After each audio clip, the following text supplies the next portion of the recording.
ఆచార్యదేవ ఏమంటివి ఏమంటివి జాతి నెపమున సూత సుతుర కింద నిలువ అర్హత లేదందువా? ఎంత మాట ఎంత మాట! ఇది ఛాత్ర పరీక్ష గాని క్షత్రియ పరీక్ష కాదే. కాదు కాకూడదు, ఇది కుల పరీక్ష ఎందువా? నీ తండ్రి భరద్వాజుని జననమెట్టిది, అతి జుగుప్సాకరమైన నీ సంభవం ఎట్టిది. మట్టి కుండలో పుట్టితివి కదా, నీది ఏ కులము? ఇంత ఏల అస్మత్ పితామహుడు గురుకుల వృద్ధుడైన ఈ శాంతనవుడు శివసముద్రుల భార్య గంగా గర్భమున జనించలేదా? ఈయనదే కులము.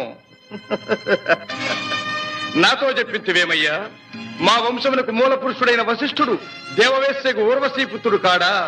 అతడు పంచమజాతి కన్య అయిన అరుంధతి ఎందు శక్తిని, ఆ శక్తి చండాళంగన ఎందు పరాశరుని, ఆ పరాశరుడు పల్లెపొడిచైన మత్స్యగంధి ఎందు మా తాత వ్యాసుని, ఆ వ్యాసుడు విధవరాండ్రైన మా పితా